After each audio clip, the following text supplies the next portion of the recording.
បាទសូមជម្រាបសួរបងប្អូនទាំងអស់គ្នាខ្ញុំបាទមុងណារ៉េតពីទីក្រុងឡុងគឺរាត្រីថ្ងៃទី3នៅរាត្រីនេះខ្ញុំមានព័ត៌មានជាច្រើនដែលនឹងជម្រាបជូនបងប្អូនភាគច្រើនជាព័ត៌មានដំណឹងក្នុងស្រុកទេហើយមានដំណឹងអន្តរជាតិមួយដែរដោយសារតែរឿងអន្តរជាតិនេះគឺវាកើតឡើងច្រើនដែរប៉ុន្តែដូចជាដដែលដែរហើយរឿងដែលសំខាន់ដែលខ្ញុំនឹងជម្រាបជូនបងប្អូនតាមមាតិកាដែលមានតាមលំដាប់លំដោយគឺដូចខាងក្រោមនេះបាទទី1នាយករដ្ឋមន្ត្រីថៃទាត់ចោលរបាយការណ៍របស់អ្នករាយការណ៍ពិសេសអង្គការសហប្រជាជាតិទទួលបន្ទុកសិទ្ធិមនុស្សនៅកម្ពុជាដោយចាត់ទុកថាស្ដាប់តែម្ខាងថៃជួលច្របល់រឿងកម្ពុជាគ្រោងសរសេរលិខិតទៅកាន់អង្គការសហប្រជាជាតិសុំឲ្យទទួលស្គាល់ MOU 2000និងផែនទីខ្នាត1លើ200,000លោកម៉ាចត្រាយំតូចចិត្តរឿងមិនអាចការពារព្រៃឈើបានពលរដ្ឋអើលដែលព្រះមហាក្សត្រខ្មែរប្រញាប់ចេញលិខិតជូនពរខួបកំណើតលោកហ៊ុនសែនតែមិនទាន់ឃើញអន្តរាគមន៍ករណីលោករងឈុននិងអ្នកទោសមនសិការជាង130នាក់ពលរដ្ឋជំរុញឲ្យចាត់ការពេទ្យសង្គ្រោះបន្ទាន់ម្នាក់ដែលបង្ខំសំទោសដែលបន្លំបៀតបៀននារីអ្នកជំងឺក្នុងពេលកំពុងសង្គ្រោះបន្ទាន់3ធនាគារថ្មីទៀតត្រូវបានធនាគារជាតិកម្ពុជាដកហូតអាជ្ញាប័ណ្ណនិងដាក់ឲ្យជំរះបញ្ជីអ៊ីរ៉ង់ទាត់ចោលព័ត៌មានដែលថាមានការចរចាជាមួយនឹងអាមេរិកនៅពេលនេះបាទនឹងសរុបព័ត៌មានប្រចាំថ្ងៃឬក៏ព្រឹត្តិការណ៍ប្រចាំថ្ងៃនេះបាទព័ត៌មាននេះគឺមានមិនច្រើនទេហើយខ្ញុំមានពេលប្រហែលជា40នាទីខ្ញុំនឹងស្រូតដើម្បីនឹងបញ្ចប់ព័ត៌មាននេះហើយមុននឹងចាប់ផ្ដើមព័ត៌មានខ្ញុំសូមខន្តីអភ័យទោសផងបងប្អូនដែលមួយរយៈពេលនេះគឺរៀងរាល់សៅរ៍អាទិត្យវីដេអូរបស់ខ្ញុំដែលផ្សាយទៅនេះវាហាក់បីដូចជាមិនច្បាស់សំឡេងក៏រអាក់រអួលខ្លះហើយនឹងរូបភាពក៏ព្រិលដែរប៉ុន្តែខ្ញុំសប្បាយចិត្តត្រង់ថាសំឡេងនៅឮអាចស្ដាប់បានរូបភាពស្ដាប់មើលមិនឃើញក៏មិនអីដែរព្រោះអីមួងណារ៉េតមុខដដែលហ្នឹងទេសំខាន់ឲ្យតែឮសំឡេងនេះអាចមកពីសេវាអ៊ីនធឺណិតដែលអាចថាសៅរ៍អាទិត្យចឹងទៅគឺមានការប្រើប្រាស់ច្រើនទាញទៅវា down វាថាបានប៉ុន្តែខ្ញុំកំពុងតែតាក់ទងក្រុមហ៊ុនពិនិត្យមើលរឿងនេះហើយម្ដងទៀតខ្ញុំសូមអធ្យាស្រ័យចំពោះបញ្ហារូបភាពខ្ញុំអត់បានមានរូបភាពវីដេអូអីបញ្ចាំងដើម្បីឲ្យបងប្អូនមើលទៅឃើញតែមុខមួងណារ៉េតដដែលនឹងចឹងសង្ឃឹមថាបិទភ្នែកស្ដាប់សំឡេងទៅក៏ឮដែរមិនអីទេព្រោះមុខមួងណារ៉េតនឹងតែប៉ុណ្្នឹងដែរអត់មានអីលើសហ្នឹងទេទោះពលឺប៉ុណ្ណាចាំងប៉ុណ្ណាក៏តែប៉ុណ្្នឹងដែរអឺតែបើបងប្អូនឃើញមួងណារ៉េតនៅក្រៅប្រហែលជាអាចគិតថាកាមេរ៉ានេះគឺអឺចាស់ច្រើនជាងអាយុព្រោះអត់ស៊ីកាមេរ៉ាទេបាទតទៅទៀតគឺព័ត៌មានទី1នេះតកតងនឹងនាយករដ្ឋមន្ត្រីថៃទាត់ចោលរបាយការណ៍របស់អ្នករាយការណ៍ពិសេសអង្គការសហប្រជាជាតិប្រចាំស្កាន់ទទួលបន្ទុកសិទ្ធិមនុស្សប្រចាំនៅកម្ពុជាហ្នឹងថាយកព័ត៌មានតាមម្ខាងចុះរឿងអីទៀតហើយជួលច្បល់អីហើយបានជាថៃម្ដងនេះដើរតួធ្វើដូចកម្ពុជាម៉េះយើងធ្លាប់តែឃើញតែកម្ពុជាឯតាដែលអ្នករាយការណ៍ពិសេសអង្គការសហប្រជាជាតិរូបណាក៏ដោយមួយណាក៏ដោយក៏មិនដែលរាយការណ៍ត្រូវពីព្រឹត្តិការណ៍ស្រុកខ្មែរសូម្បីតែមួយដងអត់ដែលសរសើរអត់ដែលផ្សាយអត់ដែលយកចិត្តទុកដាក់ហើយដូចលើកនេះផងលើកនេះគឺកម្ពុជាស្វាគមន៍លោក Thomas Andrews យ៉ាងកក់ក្ដៅទាំងនាយករដ្ឋមន្ត្រីទាំងប្រធានព្រឹទ្ធសភានិយាយទៅគឺឱកាសដែលអ្នករាយការណ៍ពិសេសទៅស្រុកខ្មែរនេះគឺជាលើកដំបូងនៅក្នុងប្រវត្តិសាស្ត្រនៃប្រវត្តិនៃអ្នករាយការណ៍ពិសេសទៅកាន់ប្រទេសកម្ពុជាដែលបានទទួលការស្វាគមន៍យ៉ាងកក់ក្ដៅបងប្អូនចម្លែកមែនតើទេដែលថាចុះពីមុន Yasgai សូរិយាស៊ូប៊ីឌីបើសូរិយាស៊ូប៊ីឌីលោក Yasgai នេះត្រូវបានមន្ត្រីរដ្ឋាភិបាលចោទប្រកាន់ថាសុទ្ធតែជាអ្នកទេសចរពួកដែលមកសំពាយមកគ្រាន់តែបានមកលេងសប្បាយនៅស្រុកខ្មែរយកលុយហើយប្រាក់ខែឲ្យមករីការលំអៀងកាន់ជើងបកប្រឆាំងអាហ្នឹងរឿងលោកយ៉ាស្កៃលោកសូរិយាស៊ូប៊ីឌីមិនមែនត្រឹមតែរដ្ឋាភិបាលមិនគាំទ្រទេណាគឺឲ្យនិស្សិតមកក្រុមនៅសាកលវិទ្យាល័យមួយឯកជននោះឡើងទៅប្រលាស់លោកសូរិយាស៊ូប៊ីឌី ទៅចោតប្រកាន់អ្នករាយការណ៍ពិសេសហ្នឹងទៅដៀលថ្មាស់តេះដៀលគាត់ថាស្អីណាជាប្រជាជនមានសញ្ជាតិនេប៉ាល់សោះណែឯងមិនទៅមើលស្រុកនេប៉ាល់ណែឯងនោះបញ្ហាសិទ្ធិមនុស្សដោះស្រាយខ្លួនឯងនឹងឲ្យសកាក់មិនព្រមដោះស្រាយឲ្យស្រួលបួលទេមកររឿងមើលសិទ្ធិមនុស្សនៅស្រុកខ្មែរធ្វើឲ្យនិស្សិតបញ្ញវន្តខ្មែរហ្នឹងគឺថាខួរក្បាលយើងត្រូវគេមើលងាយដោយមិនដឹងក្បាលដឹងកតុយអីដោយសារតែយើងគ្រប់គ្រងរដ្ឋាភិបាលផ្កាប់មុខឲ្យខ្លាយជាឧបករណ៍នយោបាយរបស់គេទៅស្ដីឲ្យអ្នករាយការណ៍ពិសេសអង្គការសហប្រជាជាតិគេមករករឿងដោះស្រាយបញ្ហាសិទ្ធិមនុស្សនៅស្រុកខ្មែរអាខ្លួនឯងហ្នឹងត្រូវគេបំពេញតែដោយសារតែយើងគ្រប់គ្រងគណៈបកប្រជាជនកម្ពុជានិងរដ្ឋាភិបាលហ្នឹងទៅនាំគ្នាទៅស្ដីឲ្យថាឲ្យលោកសូរិយាសុបតីផ្អើលពេញពិភពលោកហើយលោកសូរិយាសុបតីនឹង very polite គឺសគុតសគុំរំទុំ professional មានវិជ្ជាជីវៈថ្លៃថ្នូរឲ្យគាត់បដៅក្មេងទាំងអស់នោះរហូតដល់សារហ្នឹងរហូតដល់មកដល់ឥឡូវទៀតតើគាត់បានណែនាំថាអ្នកនឹងដឹងខ្លួនថាពេលណាមួយអ្នកនឹងខ្លាយទៅជាជនរងគ្រោះឬក៏អាចថារឿងដែលគាត់ធ្វើនេះគឺដើម្បីប្រយោជន៍ប្រជាពលរដ្ឋកម្ពុជាទេហើយកុំទៅចោទគាត់ថាជាជននេប៉ាល់ហេតុអីមិនមើលនេប៉ាល់គាត់ជាជនជាតិនេប៉ាល់មែនក៏ប៉ុន្តែគាត់ជាប់អាណត្តិជាអ្នករាយការណ៍ពិសេសអង្គការសហប្រជាជាតិប្រចាំនៅកម្ពុជាបើគាត់ជាប់ទៅជាអ្នករាយការណ៍ពិសេសប្រចាំនៅប្រទេសនេប៉ាល់គាត់ច្បាស់ជាធ្វើឲ្យនេប៉ាល់ហើយយើងនឹងក៏និស្សិតបញ្ញវន្តយើងនឹងក៏អូយខ្ញុំកាលហ្នឹងខ្ញុំយំក្នុងចិត្តណាបងប្អូនស្ដាយយុវជនយើង7ក្បាលដូចវល់ដូចកទេសឡង់ដោយសារតែពីយូរអើយហើយរឿងលោកសូរិយាសុបតីហ្នឹងពេលហ្នឹងក៏អញ្ចឹងដែរការពិតដល់តែពេលលោកវិទិតមន្តភ័ណ្ឌររឿងអ្នករាយការណ៍ពិសេសនេះថាលំអៀងទៀតដោយសារអីជនជាតិថៃដល់ទៅពេលរឿងព្រំដែនខ្មែរថៃលោកវិទិតមន្តភ័ណ្ឌនេះមិនបានរាយការណ៍អីច្រើនក៏លាចេញពីតំណែងទៅកុំឲ្យរងសម្ពាធតាក់ទងនឹងរឿងថាគាត់ជាថៃហើយច្រើនពីព្រំដែនអីចឹងទៅក៏ចេញលោក Thomas Andrews នេះមកដែលជាជនជាតិអាមេរិកជាអតីតអ្នកតំណាងរាស្ត្រជាអ្នកដែលធ្លាប់ធ្វើកិច្ចការបោះឆ្នោតចុះទៅខ្មែរទទួលដៃ10ខ្ញុំសប្បាយចិត្តមែនតើនិយាយឲ្យស្មោះក្នុងនាមជាប្រជាពលរដ្ឋខ្មែរខ្ញុំសប្បាយចិត្តហើយក៏ខ្ញុំកោតសរសើររដ្ឋាភិបាលកម្ពុជាដែរកោតសរសើរថ្នាក់ដឹកនាំរដ្ឋាភិបាលកម្ពុជាដែលពេលនេះខុសពីពេលណាទាំងអស់ស្រាប់តែបើកទ្វារទទួលស្វាគមន៍លោក Thomas Andrews យ៉ាងកក់ក្ដៅដែលធ្វើឲ្យខ្ញុំមានមោទនភាពជាខ្មែរថាយើងអ្នករាយការណ៍ពិសេសអង្គការសហប្រជាជាតិគេទៅជួយយើងទេតើក៏ប៉ុន្តែរាល់ដងហ្នឹងយើងមិនស្វាគមន៍គេដោយសារអីសម្រាមយើងវាច្រើនពេក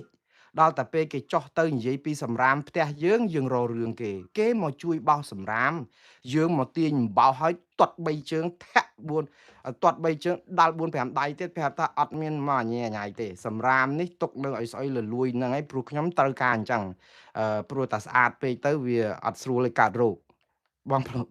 រឿងនេះដូចរឿងកំ pl ែងដែរបងប្អូនណាពេលខ្លះខ្ញុំនិយាយនេះគឺវាជាការពិតតែជាដូចជារឿងកំ pl ែងរាងកាយរបស់យើងនេះណាយើងជាជនជាតិអាស៊ីនេះមកនៅអាមេរិកនេះយើងមានភ័ព្វវាសនាលើសជនជាតិអាមេរិកដែលកើតនៅអាមេរិកនេះទាំងអស់ដោយសារអីរាងកាយរបស់យើងនៅក្នុងខ្លួនយើងវាមានមេរោគច្រើនបងប្អូនមកសួរខ្ញុំអញវាទៅជាមានមេរោគច្រើនវាទៅជាសំណាងទៅវិញបងប្អូនដោយការទទួលទានរបៀបរបបអាហារនៅស្រុកខ្មែរយើងជាពិសេសនៅតំបន់អាស៊ីយើងមិនមែនតែខ្មែរទេតំបន់អាស៊ីច្រើនទៀតណាយើងស្មោកគ្រោកណាស់យើងអត់សូវមានអនាម័យយើងអីអាហារមានជាតិគីមីច្រើនរត់ក៏មិនបានយកចិត្តទុកដាក់ស្រួលបួលអញ្ចឹងក្នុងពោះរបស់យើងនឹងចូលសុទ្ធតែរោគដល់តែពេលមេរោគហ្នឹងវាច្រើនពេកទៅវាធ្វើឲ្យអាប្រតិកម្មនៅក្នុងខ្លួនយើងហ្នឹងអា antibody អាអង់ទីកអាការទៅប្រយុទ្ធមេរោគហ្នឹងវាបង្កើតឲ្យច្រើនមែនតើព្រោះវារោគច្រើនពេកដល់រោគច្រើនពេករាងកាយរបស់យើងហ្នឹងផលិតអារបស់ផលិតដើម្បីប្រយុទ្ធនឹងរោគដល់អញ្ចឹងរោគតាធ្ងន់មកវាយតាល្មមវាយដេករៀលអស់ហ្មងតតាធំខ្លាំងបានឈឺហើមកលៀនឬក៏ទៅពេទ្យអីលេបថ្នាំបាទល្មមអីគឺត្រឹមមកគាត់ណាលេបស្អីទឹកផុកអីដានគោដានក្របីអាចគោអីហ្នឹងលេបទៅអត់សូវអីទេព្រោះដូចថាតាវាដូចថាធម្មតា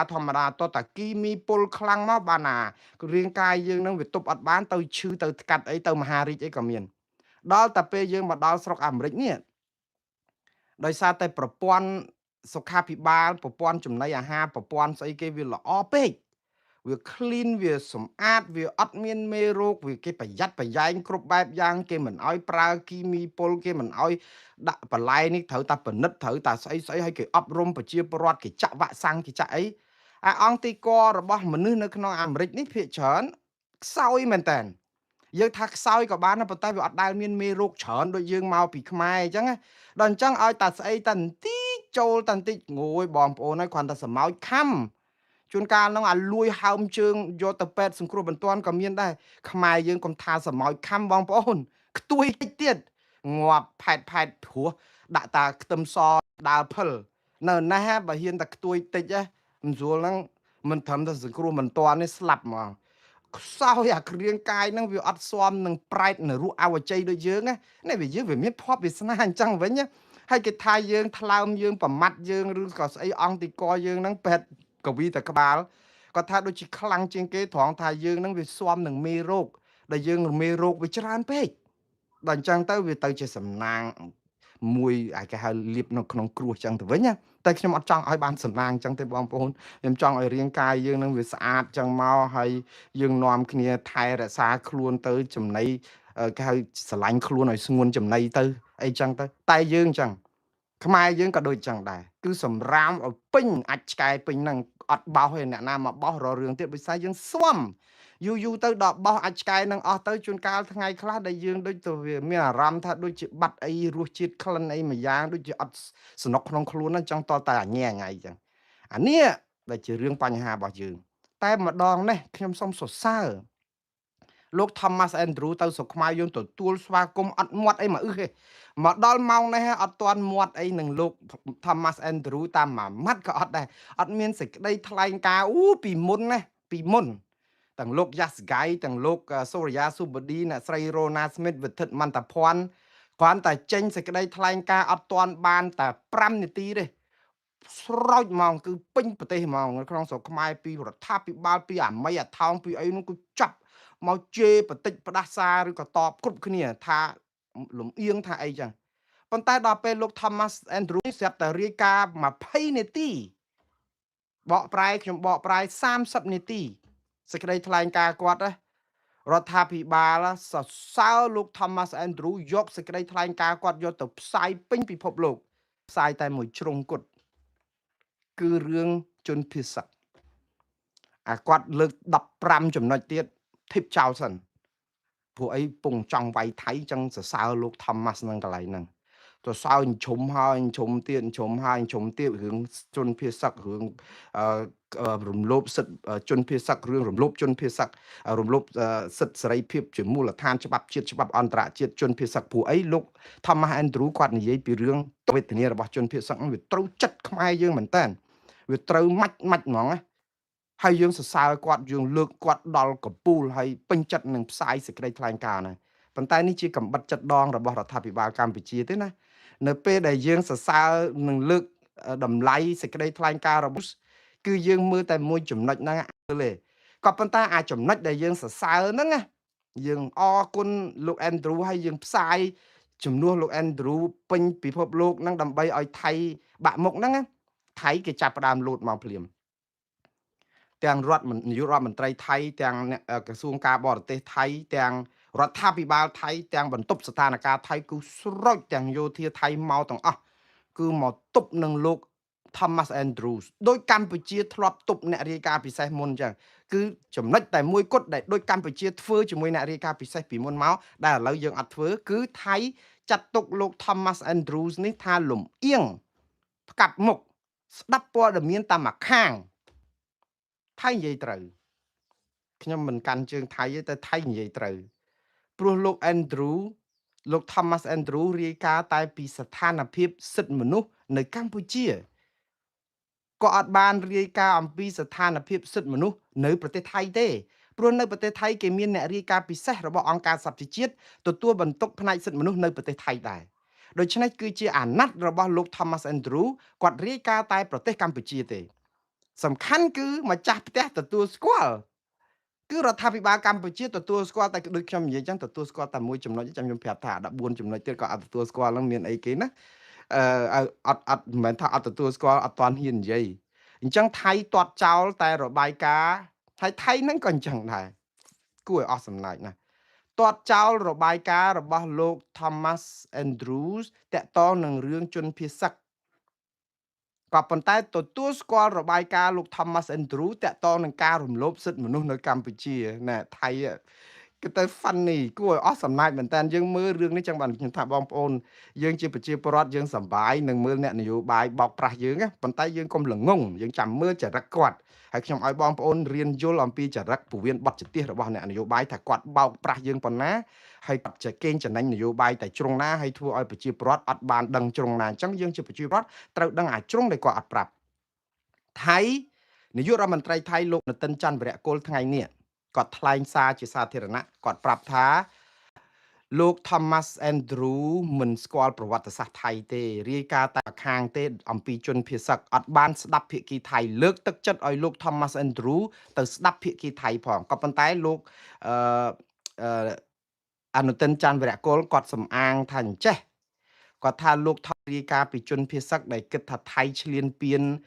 ហើយរំលោភសិទ្ធិរបស់ជនភៀសសឹកហ្នឹងគឺមិនត្រឹមត្រូវទេអាងដូចអ្នកដតីទៀតដែលខ្ញុំបានផ្សាយពីយប់ដីកន្លែងដែលថៃយកបានដែលខ្មែរទៅឈ្លានពានទន្ទ្រានរស់នៅដោយខុសច្បាប់យូរហើយថៃឲ្យដីនឹងនៅតែថៃដេញអត់ព្រមចាក់អត់ព្រមទៅវិញតែប៉ុណ្្នឹងឯងឥឡូវនេះគឺគេយកទៅវិញ50ឆ្នាំជាងអានោះថៃនៅតែប្រកាន់ចំហដដែលក៏ប៉ុន្តែជាល្បិចថៃទេព្រោះធម្មតាបើយើងទៅនៅដីខ្មែរណាដែលទៅនៅដីថៃខុសច្បាប់បានបងប្អូនវាអត់មានអញ្ចឹងទេយើងទៅនៅដីគេបាននោះហើយគេមិនដេញចោះជំរុំទាំងអស់ដែលបិទអស់ហេតុអីអត់មានមនុស្សនៅម្នាក់ហេតុអីក៏គេបិទបានហេតុអីបានជានងច័ន្ទឬក៏ភូមិព្រៃច័ន្ទនឹងជោគជ័យហ្នឹងថៃបិទបាននេះជាល្បិចដ៏ថោកទាបរបស់ថៃនៅក្នុងការចង់ទន្ទ្រានយកដីយើងហើយយកលេសអាហ្នឹងវាយយកទាំងអស់ចុះបើវាយយកតែភូមិព្រៃច័ន្ទឧទាហរណ៍ចុះហេតុអីវាយយកភ្នំទ្របហេតុអីវាយយកប្រាសាទតាមាន់ធំហេតុអីវាយយកប្រាសាទតាកបីប្រាសាទខ្នានិងទីតាំងច្រកអានសេះអូស្មាច់បឹងតគួនកន្លែងផ្សេងទៀត76 75 76ទីតាំងទៀតអានេះជាល្បិចថោករបស់ថៃប៉ុន្តែគាត់ស្មានតែប្រជាពលរដ្ឋខ្មែរល្ងងគាត់ស្មានតែអន្តរជាតិល្ងងប៉ុន្តែអន្តរជាតិសប្ងៃនេះគឺល្ងងមែនហើយដោយសារអីដោយសារកម្ពុជាអត់ប្តឹងទៅតុលាការព្រហ្មទណ្ឌអន្តរជាតិដើម្បីថ្កោលទោសថៃរឿងហ្នឹងតែប៉ុណ្្នឹងឯងយើងនៅចរចាជាមួយថៃដែលថោកទៀតតែយើងថោកខ្លួនឯងដែរតែយើងប្តឹងទៅតុលាការអន្តរជាតិទៅវាចប់ហើយថៃអត់មានមកថោកអីកើតទៀតទេថោកតែគាត់ទៅយើងកុំទៅថោកជាមួយថៃឥឡូវនិយាយពីរឿងសៀស័កភួងកេតកែវវិញរដ្ឋមន្ត្រីក្រសួងការបរទេសថៃថ្ងៃនេះគាត់បន្ថែមទៀតគាត់និយាយពីរឿងជនភៀសសឹកហ្នឹងទៀតគាត់និយាយថាថែមដោយអ្វីដែលលោកអនុទិនច័ន្ទវរៈកុលនិយាយចឹងថាដីកន្លែងដែលថៃគ្រប់គ្រងនេះអត់មានមកធ្វើបាបជនភៀសសឹកខ្មែរទេថាលោកThomas Andrews ហ្នឹងអត់ទៅសួរថៃផងថាថៃក៏មានជនភៀសសឹកជាង4សែននាក់ដែរថៃ4សែននាក់ដែរគេចលះហើយក៏គេវិលមកផ្ទះវិញបានអស់អត់មានបញ្ហាខ្មែរ6សែននាក់ជាងថៃថាឃើញវិលទៅផ្ទះវិញអស់ជាង6សែននៅសល់តែ20000ជាងហើយដីដែលចូលអត់បានហ្នឹងគឺជាដីដែលឡានអធិបតេយ្យថៃហើយថាកម្ពុជាព្រមព្រៀងឲ្យអ្នកណានៅណានៅនឹងទៀតណាគេថាលោក Thomas Andrew អត់ទៅមើលកិច្ចព្រមព្រៀងនឹងទៅទៀតអត់វិភាគឲ្យមែនតែនហើយខឹងលោក Andrew ថាអត់ផ្សាយពីរឿងខ្មែរបាញ់កំជ្រួច M21 ទៅប៉ះមន្ទីរពេទ្យជនស៊ីវិលថៃស្លាប់រដោករណែលទៀតគាត់ថារាយការណ៍តែមួយជ្រុងអត់មើលឲ្យគ្រប់ជ្រុងអីចឹងទៅមួយយ៉ាងដែរប៉ុន្តែសួរថាណានាំអាតមុនណាអ្នកវាយមុនខែងខ្លួនឯងអ្នកមកទន្ទ្រានឈ្លានពានដីខ្មែរតាបើខ្មែរការពារខ្លួនអានឹងធ្វើមិនបើបាញ់ទៅវាត្រូវខ្លះទៅអីខ្លះទៅវាបាញ់គ្នាធម្មតាសាច់ទឹកដាក់គ្នាវាតែទឹកខ្លះគាត់ថានេះហើយថៃគេយកអានឹងជាលេសដើម្បីសគ្រប់ការពារឥឡូវខ្ញុំទុកអានឹងម្ដុំសិននេះថៃប៉ុន្តែថៃចាំណាលោក Thomas Andrew ខ្ញុំចាំនៅក្នុងប្រសាសន៍របស់គាត់នៅឋានសិទ្ធិសារព័ត៌មានថ្ងៃទី31ខែកក្កដាហ្នឹងគឺគាត់និយាយនឹងសហការជាមួយរដ្ឋាភិបាលខ្មែរផងថៃផងដើម្បីដោះស្រាយបញ្ហាហ្នឹង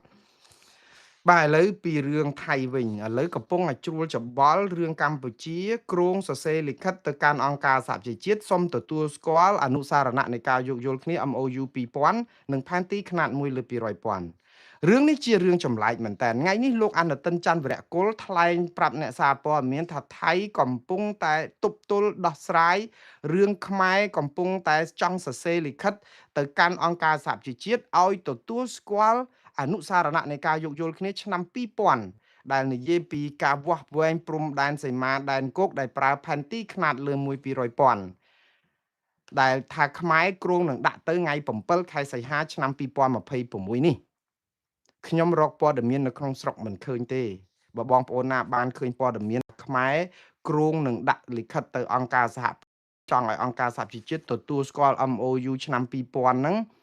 នឹងផែនទីខ្នាតលើ1-200,000ហ្នឹងឲ្យខ្ញុំបានដឹងផងក្នុង inbox របស់ខ្ញុំព្រោះខ្ញុំរកអស់ហើយប្រភពក្រសួងព័ត៌មានក្រសួងអ្នកនាំពាក្យក្រសួងការបរទេសកម្ពុជាក្រសួងការពារជាតិ Facebook របស់លោកហ៊ុនម៉ាណែតឬលោកហ៊ុនសែននេះខ្ញុំរកមិនឃើញថាកម្ពុជាគ្រោងសរសេរលិខិតនេះទៅអង្គការសហជីវជាតិដើម្បីឲ្យទទួលស្គាល់ MOU ឆ្នាំ2000នោះសោះហើយអ្វីដែលចម្លែកហ្នឹងហេតុអីបានថៃជ្រួលច្របល់រឿងនេះតាមពិតថៃមានហេតុផលគ្រប់គ្រាន់នៅក្នុងការជ្រួលច្របល់ដែរដោយសាររឿងមួយគឺអាផែនទីខ្នាតលើ1-200,000នេះហើយនឹង MOU 2000នេះចងកាតព្វកិច្ចថៃឲ្យវាស់វែងព្រំដែនដោយប្រើខ្នាតផែនទី1/200,000ហ្នឹងបើផែនទី1/200,000ដីដែលថៃដណ្ដើមបានទាំងអស់ប្រមាណហ្នឹងណាអាចថៃមិនអាចគ្រប់គ្រងបានទេព្រោះអីវាក្នុងដែនអធិបតេយ្យរបស់ខ្មែរដូច្នេះបើសិនជាអង្គការសហជីវជាតិទទួលស្គាល់ហើយឲ្យប្រើអាយន្តការហ្នឹងគឺថៃអាចនឹងខ្ជាក់ក្នុងរឿងនេះគឺវាថៃអាចភ័យរឿងហ្នឹងហើយមួយយ៉ាងទៀតរឿង MOU នេះគឺមានចងកាតព្វកិច្ចជាប់ទៀតស្រ័យថៃចង់រលុប MOU ហ្នឹងតាំងពីខែមីនាម្លេះតែតបបានគ្រាន់តែចេញដំណឹងមកប៉ុន្តែកម្ពុជាទប់ភ្លាមថាមិនអាចលុបបានទេខ្ញុំចាំអារឿងសរសេរលិខិតទៅឲ្យអង្គការសហជីវជាតិទទួលស្គាល់ MOU 2000ឬក៏ផែនទីខ្នាត1/200,000នេះវាហាក់បីដូចជាដំណឹងចេញតែពីខាងថៃទេបើតាមខ្ញុំយល់ណាបងប្អូនព្រោះខ្មែរយើងខ្ញុំឃើញកវីបណ្ឌិតឬសូម្បីតែរដ្ឋលេខាធិការកិច្ចការព្រំដែនហ្នឹងអ្នកនាំពាក្យហ្នឹងក៏ចេញសេចក្តីថ្លែងការណ៍ថ្ងៃ26ខែមីនាឆ្នាំ2026ហ្នឹងទាត់ចោលរឿងចំហថៃដែលចង់លុបចោលអា MOU 2000ណាដោយកម្ពុជានិយាយថាលុបអត់បានទេព្រោះអា MOU ឆ្នាំ2000ហ្នឹងអាកាលក្នុងសេចក្តីថ្លែងការណ៍គាត់ឆ្នាំនៅដើមខែមីនាឆ្នាំ2026ហ្នឹងក៏គាត់ថាគេយកទៅតម្កល់នៅអង្គការសហប្រជាជាតិទៅคล้ายទៅជា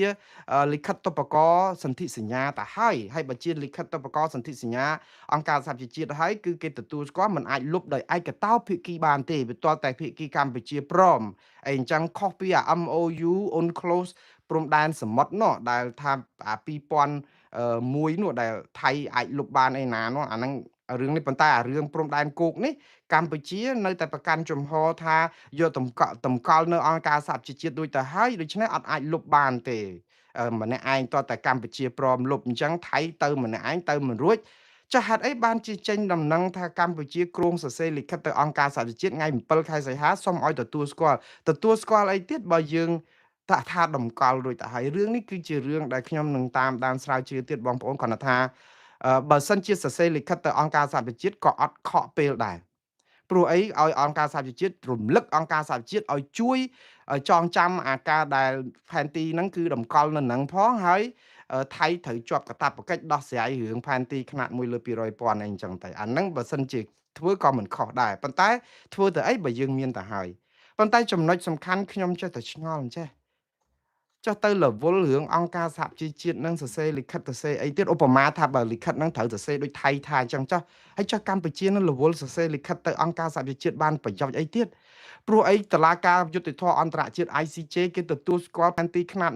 1/200,000ដោះស្រាយរឿងព្រះវិហារពីសារឲ្យថៃចាញ់ក្តីទៅហើយហ្នឹងហេតុអីក៏យើងមិនប្តឹងទៅតឡាការព្រហ្មទណ្ឌអន្តរជាតិនិងតឡាការយុទ្ធធរអន្តរជាតិទៅហេតុអីនៅរ៉ាំរ៉ៃឲ្យថៃនៅអូសកាឡានឹងទៀតខ្ញុំកំពុងតែឆ្ងល់យើងហើយអង្កាលបានយើងប្តឹងអង្កាលតនថៃកំពុងតែភ័យរឿងហ្នឹងប្តឹងទៅនេះអាពេលគេទុនជ្រាយចាស់អត់ព្រមប្តឹងទេនៅអូសកាឡាចរចាទៅទៀតពលយើងចាញ់គេគ្រប់ផ្លូវហើយដល់ពេលឥឡូវទៅរឹសពីបិចពី3បិចមកលេងដូចលេងកតេអញ្ចឹងចាញ់គេហើយដល់ប្តឹងទៅអង្គការសហជីវជាតិធ្វើអីអត់បានប្រយោជន៍អីទេអង្គការសហជីវជាតិនេះ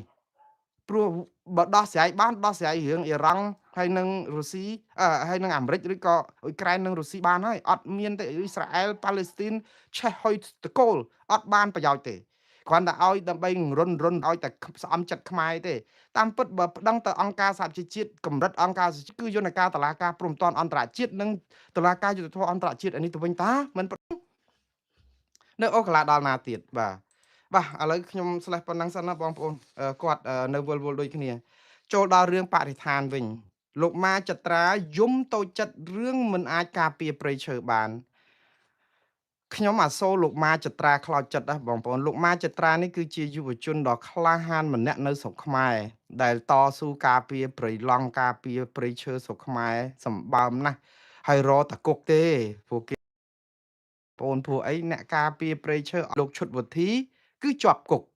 បើមិនជាប់គុកគឺរត់ចោលស្រុកអស់ហើយតាស្រស់អីវិញរត់ទៅអូស្ត្រាលីបាត់ហ่ะមួយទៀតលោកអ៊ូចលេងអីទៅទាំងគ្រួសារបាត់អស់ហើយចោលអស់ហើយទុកតែលោកម៉ាចត្រាហើយបើនៅអ្នកណានោះដែលជាខ្លើមរៈរបស់ម្នាក់បាតផ្សារណានោះដែលគេល្បីថាដើរក៏ក្រោកទៅមើលព្រៃឈើអីដែលជាយុវជនរបស់គណៈប្រជាជនកម្ពុជានោះគ្មានបានការស្អីទេ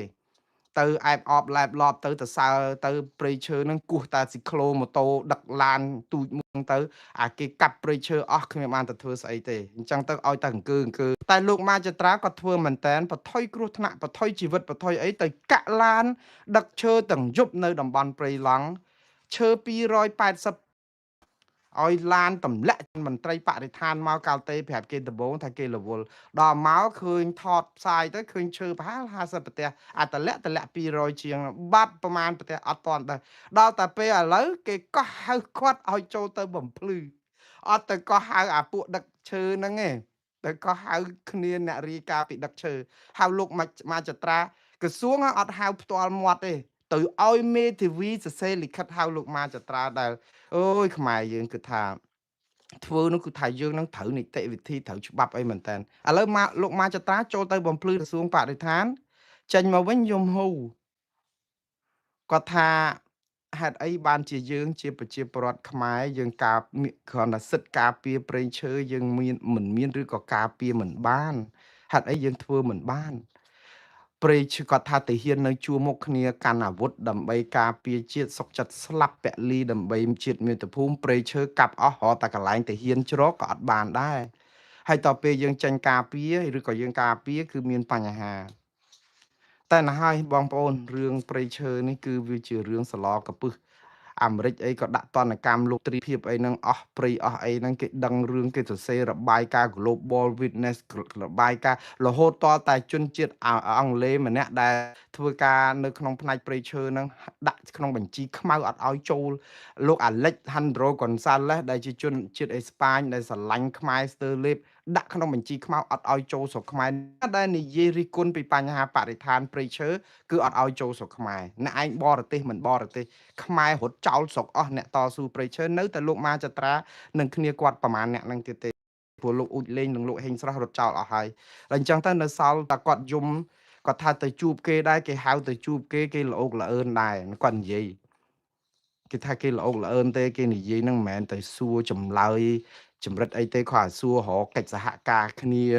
ធ្វើកិច្ចការអីគេថារកផ្ដាល់មេធាវីអីឲ្យជួយការពារក្តីឲ្យខាងក្រមបរិស្ថាននឹងទៀតនឹងខាងលោកចត្រាគាត់និយាយខាងក្រសួងបរិស្ថានមិនដឹងគេនិយាយអីទេចេញមកហ្នឹងគឺថាខាងគេនោះក៏ល្អច្រើនដែរតែចុងក្រោយយំហ៊ូតូចចិត្តពេកធ្វើទៅម្នាក់ឯងធ្វើអីក្រសួងបរិស្ថានគេប្រប៉ុណ្ណាណីគេមានប្រាក់ខែលោកម៉ាចត្រាធ្វើដោយស្ម័គ្រចិត្តទៅទាំងយប់ហើយអ្នកដែលតស៊ូបរិស្ថានដែលព្រៃឈើហ្នឹងពួកខាងឈ្មួញដេញបាញ់រត់ផាសកញ្ញាំរាល់តែដងទេ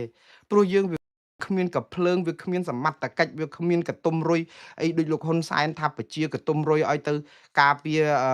កាប់បំផ្លាញព្រៃឈើបើអ្នកណាថាគេមិនបានគាត់កាត់កកគាត់ចោលបើសិនជាលោកហ៊ុនសែនមានបន្ថែម100នាក់ឬ1000នាក់កកនោះជ្រុះអស់បាត់ហើយព្រោះព្រៃឈើយើងអស់ហើយតែវាអត់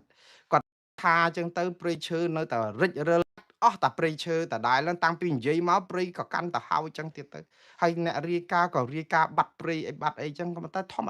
តាអ្នកនយោបាយគឺអញ្ចឹងទៅបងប្អូនគឺគាត់ប្រកែកបោកយើងឲ្យស្ដាប់អញ្ចឹងទៅជឿជាក់ឲ្យបោះឆ្នោតទៀតបោះឆ្នោត5ឆ្នាំទៀតទៅ5ឆ្នាំទៀតទៅយូរទៅឃើញដាំកស៊ូរៀងខៀវសងាត់អញ្ចឹងទៅក៏ថាហ្នឹងព្រៃឈើតែកាប់ខ្ទេចបេងនាងនួនថ្លង់សក្រំផ្ចឹកអីអស់អាលីងសូម្បីតាព្រៃឈើនៅត្រឹមភ្នំតាម៉ៅក៏កាប់ដែរនៅកណ្ដាលក្រុងកណ្ដាលទីប្រជុំជនផងកាប់ឡើងម៉ត់ឥឡូវទៅមើលទៅនោះទៅតាមដានមើលនៅសល់ប្រហែលដើមទៀតហ្នឹងដាំឃើញស្មៅរិចហ្នឹងអ្នកណាតាមដានបើមន្ត្រីបរិស្ថានរត់ចែកជើងគ្នាអស់ដោយលោកម៉ាចត្រានៅសល់គេហៅទៅផឹកតែចត់អីចេះទៀតចប់ហើយអ្នកនៅប្រហែលទៀតហ្នឹង អស់ហើយបាទឥឡូវបន្តទៅទៀតបងប្អូនពលរដ្ឋភ្ញាក់ផ្អើលដែលព្រះមហាក្សត្រខ្មែរប្រញាប់ចេញលិខិតជូនពរខួបកំណើតលោកហ៊ុនសែនតែមិនទាន់ឃើញអន្តរាគមន៍ករណីលោករងឈុននិងអ្នកទោសមនសិការកោតសរសើរព្រះមហាក្សត្រខ្មែរដែលប្រញាល់ចេញលិខិតដើម្បីជូនពរលោកហ៊ុនសែនព្រោះអីលោកហ៊ុនសែនក៏ថ្វាយពពរព្រះមហាក្សត្រកាលពីលោកសម្រាប់ព្យាបាលព្រិជរោគនៅឯទីក្រុងប៉េកាំងតកតងនឹងកពេញប្រូស្តាតអីដែររដ្ឋាភិបាលមន្ត្រីគេហ្នឹងគឺគេតាមដានណាហើយពេលដែលព្រះមហាក្សត្រលោកមិននៅហ្នឹងក៏លោកហ៊ុនសែនមិនអោយទំនេរយកតួនាទីជាណែប្រមុខរដ្ឋស្ដីទីហ្នឹងគឺចេញលិខិតលើកលែងទោសមនុស្សអីណាតកតងនឹងករណីអីមួយចំនួនទៀតអីក៏ចោះទៅជួបមនុស្សអីពេញទឹកពេញដីអីចឹងដែរតែអ្វីដែលប្រជាពលរដ្ឋឆ្ងល់ហ្នឹងថាព្រះមហាក្សត្រដូចថា birthday ឬក៏ខួបកំណើតលោកហ៊ុនសែនដូចថ្ងៃ5ខែសីហាឯណាណោះនៅពី3ថ្ងៃទៀតអញ្ចឹងក៏ដល់ហើយទេមើលមកខ្ញុំហ្នឹងច្រឡំបល់ថ្ងៃថ្ងៃនេះថ្ងៃ3នៅ2ថ្ងៃទៀតអញ្ចឹងព្រះមហាក្សត្រលោកខួបកំណើតហ្នឹងមុនថ្ងៃទៀតប្រជាពលរដ្ឋចិត្តតែឆ្ងល់ថាព្រះមហាក្សត្រលោកលិខិតអន្តរាគមន៍របស់លោករងឈុននោះដែលគេយកទៅដាក់នៅខុទ្ទកាល័យព្រះមហាក្សត្រដែលសុំសិទ្ធិនយោបាយមកវិញឲ្យព្រះមហាក្សត្រអន្តរាគមន៍ថ្ងៃ17នោះមិនទៅហើយចុះការសកម្មជនបរិស្ថាន130នាក់នោះក៏គ្នាអំពាវនាវសុំឲ្យមានព្រះរាជអន្តរាគមន៍អីដែរចុះរឿងលោកកម្មសុខាដែលបាត់សិទ្ធិសេរីភាពនយោបាយអីដែរដែលសូម្បីអ្នករាយការណ៍ពិសេសទឹមរាយការណ៍ថ្ងៃ31នេះនិយាយពីរឿងសិទ្ធិតែធ្វើបាបធ្វើទុកបុកម្នេញអ្នកទោសមនសិការអបខំឲ្យសុំទោសផងហើយរឿងលោករងឈុនលោកកម្មសខាអីបាត់សិទ្ធិនយោបាយដែលជាការរំលោភបំពានអីហ្នឹងលោក Thomas Andrew គាត់រាយការណ៍ប៉ុន្តែព្រះមហាក្សត្រឃើញលិខិតនេះប្រហែលជាទ្រង់អាចរវល់មមាញឹកអីច្រើនដើម្បីធ្វើកិច្ចការរឿងនយោបាយអាចពិបាកដែរអញ្ចឹងទៅគាត់បើស្នានេះគាត់ជាចម្ងល់របស់បងប្អូនទេបងប្អូនហាក់ព្រះមហាក្សត្រខ្មែរដែលលោកមិនមានសមត្ថកិច្ចអីឬក៏លោកក្រងរាជមែនប៉ុន្តែមិនមានសិទ្ធិអំណាចអីទេព្រះមហាក្សត្រលោកបកូនណាចាស់លោកធ្លាប់មានអឺដូចថាធ្លាប់ថ្លែងដែរបកូនណាប្របាទនរោត្តមសីហនុលោកថាពេលដែលលោកសោយទីវង្គតទៅបរិជាក្រោយសុទ្ធតែជាបរិជាអាយ៉ងទេដែលនេះគឺខ្ញុំចាំដែលយូរហើយលោកមានតែថាថ្លែងសារដូច្នេះចម្លែកដែរតែហេតុអីបានជាព្រះមហាក្សត្រក្រោយទៅជាអាយ៉ងទៅវិញឬមួយក៏ព្រះអង្គឆ្វេងយល់រួចទៅហើយថាមិនមានអធិបុលអីនឹងអាចធ្វើអីគេបានដោយសារតែរាជបល្ល័ង្កចុះខ្សោយអីអញ្ចឹងឬក៏អាចយោងដោយសារតែលោកហ៊ុនសែនធ្លាប់ពមមានចង់រំលាយស្ថាប័នព្រះរាជបល្ល័ង្កនឹងចោលដោយសារមិនព្រមចុះហត្ថលេខានៅក្នុងសន្ធិសញ្ញាបំពេញបន្ថែមតកតងនឹងរឿងព្រំដែនខ្មែរនិងវៀតណាមនោះយ៉ាងម៉េចបាទខ្ញុំស្លេះរឿងនេះសិនបងប្អូនតកតងនឹងរឿងពលរដ្ឋជំរុញឲ្យចាត់ការពេទ្យសង្គ្រោះបន្ទាន់ដែលបន្លំបៀតបៀនកំពុងសង្គ្រោះបន្តអើយខ្ញុំឃើញរូបភាពវីដេអូហ្នឹងខ្ញុំដូចជាឈឺចាប់ជំនួសបងប្អូនខ្មែរយើងចុះហេតុអីបានជាពេទ្យយើងអីហ្នឹងក៏សិលធម៌ទៀបម្លេះលោកគ្នាអ្នកជំងឺកំពុងតែសង្គ្រោះបន្ទាន់ហើយយើងជាមន្ត្រីពេទ្យនៅលើឡានពេទ្យយកដៃទៅសកត់ទាំងគឺច្បាច់ដូចថាអសិលធម៌មែនតែនហើយគេថតមើលហ្នឹងក៏មានអ្នកថតទេបើសិនជាកុំថតបានពេទ្យនេះគឺប្រព្រឹត្តអំពើពាលានេះគឺបានយ៉ាងរួចខ្លួនតែម្ដងអរគុណអ្នកដែលគេវីដេអូនឹងបានពីសង្គ្រោះបន្ទាន់តាមពិតទង្វើនេះគឺជាដ៏មហាថោកទាបមែនតើយើងជាពេទ្យយើងមានវិជ្ជាជីវៈយើងមិនអាចឆ្លៀតឱកាសធ្វើអីផ្ដេសផ្ដាស់ដែលប្រព្រឹត្តនឹងហើយយើងចង់ជួយរីរងគ្រោះល្អហើយសង្កត់ដើមទ្រូងដើម្បីឲ្យមនុស្សនឹងហើយវាសំខាន់គឺអ្នកជំងឺនឹងវាមិនត្រូវការសង្គ្រោះសង្កត់អាបេះដូងឬក៏ដើមទ្រូងនឹងដើម្បីដកដង្ហើមព្រោះគ្នាកំពុងតែស្រែកកោកនៅហ្នឹងឲ្យជួយដៃកាន់អីនៅហ្នឹងគាត់ទៅសង្គ្រោះបន្ទាន់គ្នាអាចស្លាប់គ្នាអីប៉ុន្តែយើងហ្នឹងគឺបន្លំច្បាច់សដន់គ្នាអីចឹងដូចជាអាក្រក់មើលមែនតើហ្មងរបៀបគេធ្វើចលនាបេះដូងគេមកសកត់នៅខាងដោះមកចំហៀងអញ្ចឹងហើយច្បាច់យកអញ្ចឹងអត់មានខួរក្បាលគិតសោះតែម្ដងអើយអ្នកទាំងអស់នេះកុំថាឡើយជាប់គុកបើខ្ញុំធ្វើជាអ្នកដែលកាន់ការនៅប្រទេសខ្ញុំព្យួរកឲ្យមើលហ្មងខ្ញុំសុំទោសមុនអារ៉េតស្លូតទេប៉ុន្តែដល់ពេលចឹងអីកាចហ្មងព្យួរកឲ្យប្រជាប្រដ្ឋមើលហ្មងឲ្យឃើញថាអ្នកឯងកុំធ្វើប្រទេសផ្ដាស់អញ្ចឹងទៀតអ្នកដទៃទៀតកុំយកគំរូតាមរឿងដែលកើតឡើងនេះគឺកើតឡើងនៅថ្ងៃហ្នឹងហើយចាំមើលខ្ញុំនិយាយ ឃើញសារព័ត៌មានក្នុងស្រុកនិយាយដល់ហ្នឹងគឺជាវិធីសង្គ្រោះបន្ទាន់យកដៃទាំងពីរយកមកច្បាច់ទៅលើសដន់គេអញ្ចឹងច្បាច់ធ្វើស្រាលធ្វើដូចឲ្យយើងបៀតបៀនគេភេទអញ្ចឹងអីអីក៏ហួសហេតុមកម្លេះធ្វើឲ្យគេហ្នឹងបាយត្រឡោកឲ្យខ្លួនឯងមានវិជ្ជាជីវៈពេទ្យហ្នឹងធ្វើអញ្ចឹងមែនតើគេដាក់ថាករណីនេះគឺឃើញចែករំលែកតាមបណ្ដាញសង្គមមើលឃើញខ្ញុំស្រក់ទឹកភ្នែកតែម្ដងគឺគ្រូពេទ្យនេះគឺបើតាមដឹងឈ្មោះគុណផលីជាប្រធានមណ្ឌលសុខភាពសត្វត្បូងនៅភូមិកំពង់ព្រីងសង្កាត់សត្វត្បូងក្រុងតាខ្មៅខេត្តកណ្ទៀតអូយសុំបន់សន់ឲ្យអារឿងប្រធានសត្វត្បូងនេះមណ្ឌលសុខភាពនេះដែលយើងឲ្យជាប្រុសជាអីនេះអើយយ៉ាប់មែនតើសូមឲ្យអាជ្ញាធរចាត់ការរឿងហ្នឹងទៅហើយតិចទៀតគេឡើងមកហើយគេបកស្រាយហើយគេថាអាហ្នឹងគេបន្ទាន់យើងអត់មានទៅជួយអាណិតពេទ្យដែលគេយកពេលវេលាទាំងយប់ទាំងអីទៅខំជួយសង្គ្រោះជីវិតមនុស្សបែរទៅជាមកយកឱកាសហ្នឹងវាយប្រហារគាត់អីចឹងប៉ុន្តែទៅសួរសាធារណជន100%គេមើលវីដេអូហ្នឹងហើយអ្នកណាក៏គេច្អល់មុខពេទ្យដែរគេមិនដែលគិតថាយើងជួយសង្គ្រោះបន្ទាន់ឲ្យបន្លំចឹងទេហើយបើបងប្អូនមើលក្រមព្រហ្មទណ្ឌឆ្នាំ2009មាត្រា246និយាយអំពីការប្រទុះគេភេទគេខ្មាស់អានឡើងវិញច្បាប់សិទ្ធិមានមាត្រាហ្នឹងគឺគេមានស្ថានទម្ងន់កាន់គ្រប់អំពើដែលប៉ះពាល់ស្ទាបអង្អែលគេភេទឬផ្នែកនៃភេទតែបុគ្គលនេះមិនស្ម័គ្រចិត្តបានន័យថាយើងចិត្តតែប៉ះស្រាចិត្តគេមិនមានការស្ម័គ្រចិត្តឬក៏បន្លំបុគ្គលដទៃទៀតឲ្យប្រព្រឹត្តអំពើបែបនេះមកលើឬក៏បង្ខំមិនបន្លំឲ្យបុគ្គលនឹងប្រព្រឹត្តអំពើបែបនេះមកលើខ្លួនឬក៏រំជួលឬក៏រីករាយ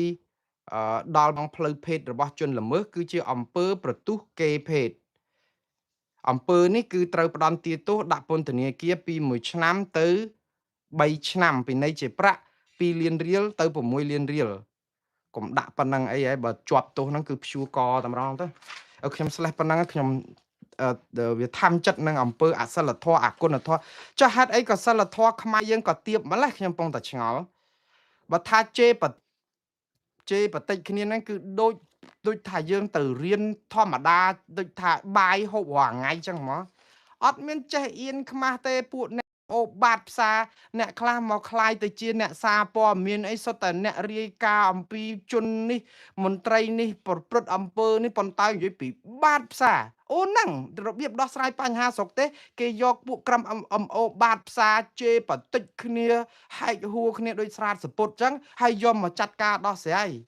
អូននឹងគេរបៀបដោះស្រាយស្រុកយើងគេធ្វើអញ្ចឹងខ្ញុំអត់ដឹងខ្ញុំមកនៅស្រុកនេះ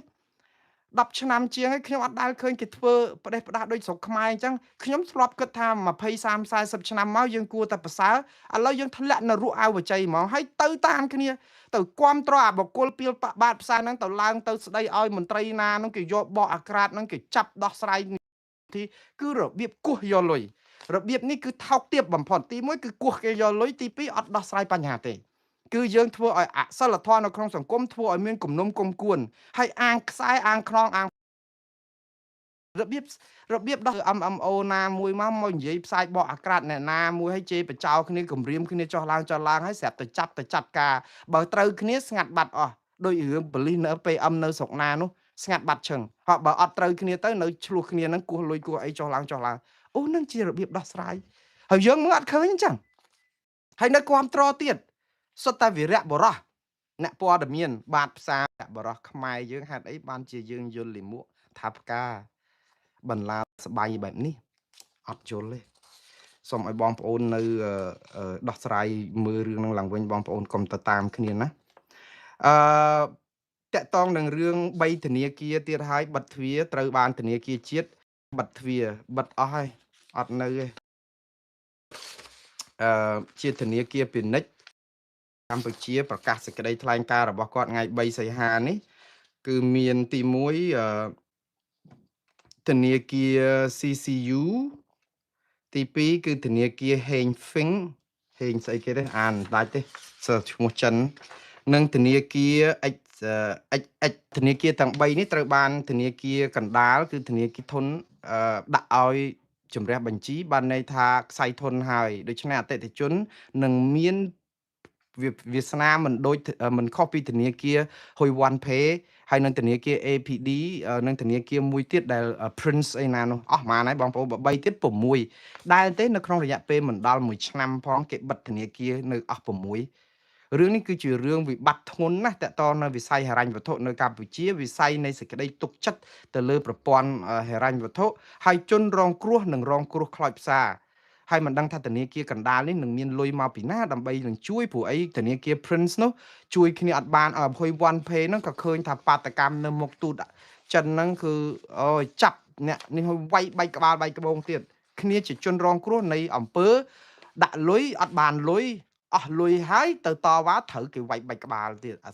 សន្តិសុខយើងនឹងវាយគេបែកក្បាលទៀតហើយឥឡូវបិទអស់នេះបិទ3ទៀត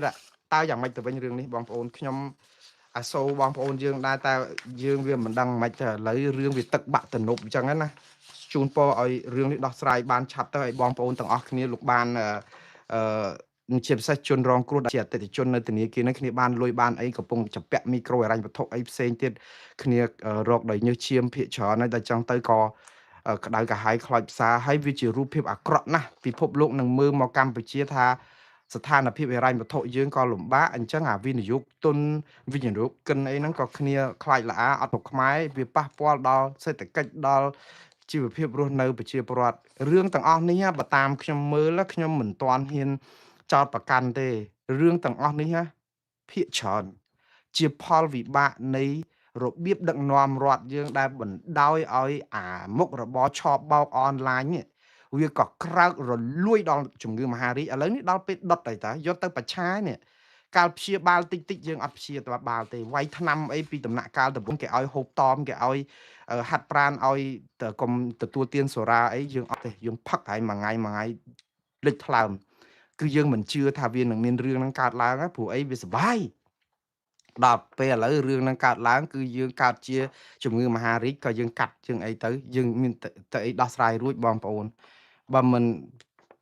ស្លាប់គឺមានតែមរណាហ្នឹងឯងនេះគឺដោយសារអីដោយសារតែយើងធ្វើឲ្យប្រព័ន្ធដឹកនាំរដ្ឋយើងវាដល់ដំណាក់កាលចុងក្រោយហើយអានេះដោយសារអីបងប្អូនដោយសារតែអត់មានវត្តមានគណៈបកប្រឆាំងយើងថាគណៈបកប្រឆាំងចង្រៃប៉ុន្តែចង្រៃយ៉ាងណាក៏មិនចង្រៃដល់ថ្នាក់ដោយលលាយខ្សលចឹងដែរនៅទប់គ្នាទៅមានបាតកម្មអីរំខានរៅឆានអីការធ្វើដំណើររបស់ប្រជាពលរដ្ឋប៉ុន្តែវាមិនដល់ដេកស្ដោកស្ដឹងដោយឥឡូវហ្នឹងបងប្អូនធ្វើដំណើរបានណាមិនស្ទះចរាចរណ៍នឹងការធ្វើបាតកម្មទេប៉ុន្តែធ្វើដំណើរទៅណាទៅជិះម៉ូតូឡានទម្លាក់ពីលើស្ពានដើម្បីសម្លាប់ខ្លួនឬក៏យ៉ាងម៉េចព្រោះអត់មានទិសដៅដែលត្រូវទៅទេស្អីក៏ទៅជីវភាពក៏គាំងការងាររកទទួលទានក៏រកមិនបានភ្ញៀវអន្តរជាតិក៏ធ្លាក់ចុះ50%សេដ្ឋកិច្ចក៏ថយ50%ការងារក៏អត់មានធ្វើចម្ពាក់បំណុលធនាគារអ្នកណាសងឥឡូវបើកឡានទៅណាឥឡូវធ្វើដំណើរទៅណាអត់ស្ទះទេអត់មានបាតកម្មទេប៉ុន្តែឥឡូវធ្វើទៅណាវាអត់មានជំរឿសអញ្ចឹងបងប្អូនអញ្ចឹងបានថាខ្ញុំនៅតែលើកទឹកចិត្តថាអាទាំងអស់នេះបើកម្ពុជាស្ដារឲ្យលឿនហើយស្ដារដោយឆន្ទៈនយោបាយប្រហែលជាមិនអីទេប៉ុន្តែខ្ញុំនិយាយថានេះជាព្យាសនកម្មផលវិបាកពីមុនមកអញ្ចឹងអាអង្គើឆបោកអនឡាញហ្នឹងវាคล้ายទៅជាឧបករណ៍លាងលុយព្រោះពួកអ្នកឆបោកអនឡាញលុយច្រើនពាន់លានដុល្លារដូចលោកចិនស៊ីមិនអាចយកទៅដាក់ក្នុងប្រព័ន្ធណាមួយបានបើមិនលាងលុយទេអញ្ចឹងដើម្បីលាងលុយធ្វើអីបងប្អូនបើកធនាគារដើម្បីឲ្យមានប្រភពចំណូលទិញអចលនទ្រព្យដើម្បីឲ្យយកលុយហ្នឹងលាងចឹងខ្ញុំបានបញ្យល់ហើយតាដើម្បីលាងលុយគេទិញភ្នំមួយចាទិញ5លានដុល្លារយក5លានដុល្លារទៅទិញភ្នំពីលុយឆបោកឧទាហរណ៍ភ្នំហ្នឹងលក់បាន10លានដុល្លារឃើញទេអាលុយឆបោក5លានដុល្លារស្អាតចេះលុយ5លានដុល្លារទៀតចំណេញពីលក់ភ្នំទៅជាទ្រព្យសកម្មគឺទៅជាទ្រព្យស្របច្បាប់ទៀតហើយយូរលក់ដូរចឹងទៅអចលនទ្រព្យបូរីស្អីនឹងលាក់សង់អាគារនេះសង់អាគារនោះអត់មានបានចំណូលអីទេចេះតែយកពីលុយ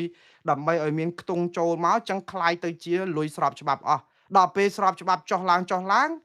វាមានទៅឯណាបើគេរកឃើញថាវាមានអំពើឆបោកខ្សែធនគេបង្កកលុយគេបង្កកអីបិទអស់ចុះឡើងធនាគារបើគេបិទលុយគេបង្កកលុយគឺកាំងហើយវាមានលុយឯណាចរន្តខ្ញុំមិនចោទធនាគារទាំងអស់នេះថាជាធនាគារដែល តកតងនឹងឆបបោកអនឡាញក៏ប៉ុន្តែវាអាចជាផលវាមិនដែលមកសុកបិទធនាគារអស់6ទេបងប្អូនអស់5ហើយធនាគារ ADP អត់ទាន់បិទទេគ្រាន់តែថារដ្ឋបិទការដែលដកលុយគេដកលុយឲ្យដកបានតែ 20,000 ហើយតើតធនាគារហៅឈ្មោះមកដកអាហ្នឹងគឺទៅរកការបិទទេបងប្អូនគេមិនដែលអតិថិជនដាក់លុយនៅធនាគារតើតចង់ដកលុយតើចាំឲ្យណែឯងទេមកហៅដល់វេនអញ្ចឹងបើចង់យកលុយមកសង្គ្រោះបន្ទាន់នេះដាច់ខ្យល់ងាប់ឲ្យចាំធនាគារឲ្យទេមកសួរថាដល់ថ្ងៃទៅដកលុយនៅអាហ្នឹងខ្សែធនហើយគាត់ថាគេវាមិនទាន់ដាច់ខ្យល់ផឹងនៅប្រកាច់តែប៉ុណ្្នឹងឯងបងប្អូនហើយប្រកាច់អស់6ហើយតើវាយ៉ាងម៉េចទៅវិញហើយខ្ញុំនិយាយទៅថាអញ្ចឹងបានថារឿងទាំងអស់នេះវាមិនមែនរឿងឯងទេបងប្អូនវាកើតឡើងដោយវាមានហេតុពីដើមមកគឺយើងអត់ចាត់ការអត់ដោះស្រាយប្រជាពលរដ្ឋស្រែកយ៉ាងម៉េចក៏មិនស្ដាប់ហើយដល់ពេលអត់មានដំបាក់ប្រឆាំងដើម្បីជួយផ្ទៀងផ្ទាត់ជួយហៅមន្ត្រីធនាគារអីមកបំភ្លឺអីទៀតអាចជ័យធ្លាក់ទឹកឲ្យពួកអស់នេះធ្វើបានស្រេចចិត្តដល់ចុងក្រោយឃើញទេសូម្បីតែខ្លួនឯងដែលជាអ្នកដែលពេញចិត្តនឹងអំពើពាលាហ្នឹងជាជនរងគ្រោះម្ចាស់ធនាគារក៏ជាជនរងគ្រោះអតិថិជនក៏ជាជនរងគ្រោះអ្នកទាំងអស់នឹងខ្លាយទៅជាជនរងគ្រោះគ្រាន់តែមិនទាន់ដល់វេននេះប្រសិទ្ធបដិកែមលៃទេមិនមែនខ្ញុំអ្នកនិយាយទេនេះដោយសារអីដោយសារអំពើអយុត្តិធម៌សង្គមវារឹតរួតច្រើនពេកហើយយើងអាចជ័យធ្លាក់ទឹកហើយឲ្យតែស្កនាំគ្នាបោះឆ្នោតឲ្យគណៈបកប្រជាជនកម្ពុជាកាន់អំណាចតរៀងទៅទៀតបាទឥឡូវព័ត៌មានបញ្ចប់បងប្អូនដោយសារខ្ញុំដល់ម៉ោងប្រជុំគឺអ៊ីរ៉ង់ទាត់ចោលព័ត៌មានដែលមានថាមានការចរចាជាមួយអត់មានទេការចរចាកុំទៅជឿលោកត្រាំតែឥឡូវផ្អាកបាញ់សិនដោយសារតែមានការចរចាណែឃើញទេប្រុសប្រកាន់ស្រីប្រកែកលោកត្រាំក៏ថាផ្អាកតែលោកត្រាំហ្នឹងក៏ចម្លែកដែរបើថាវាយទៅចាអាមេរិកថាវាយទៅអ៊ីរ៉ង់ហ្នឹងគ្នាខ្លាចចឹងបានចូលមកចរចាអ៊ីរ៉ង់ថាអត់មានខ្លាចអីផងវាយអីវាយទៅនៅតែចាំតែត្រៀមទប់ចឹងទៅហើយបើខាងនេះអស់ខ្យល់ខ្លួនឯងសម្រាប់សិនអាមេរិកអស់ខ្យល់ខ្លួនឯងត្រង់រឿងចេះទេមានសម្ពាធពីសភាពីតំណាងរាស្ត្រពីប្រជាពលរដ្ឋហ្នឹងថាឲ្យសង្គ្រាមហ្នឹងវាខុសច្បាប់អីអញ្ចឹងទៅឲ្យដកអីអញ្ចឹងទៅគ្នារៀងពិបាកដែរដល់អញ្ចឹងទៅសម្រាប់បន្តិចសិនទៅហើយទៅយល់លេសថាអ៊ីរ៉ង់ព្រមចរចាហើយអ៊ីរ៉ង់គេថាអត់ផងរដ្ឋមន្ត្រីការបរទេសថាអត់មានការចរចាចាំតាមដានតទៅទៀតបងប្អូនខ្ញុំសូមស្លេះការផ្សាយរបស់ខ្ញុំត្រឹមប៉ុណ្ណេះហើយយើងជួបគ្នាក្នុងយប់ស្អែកទៀតគឺយប់ថ្ងៃអង្គារតាមពេលវេលានឹងម៉ោងដដែលសូមជម្រាបលាសូមអរគុណ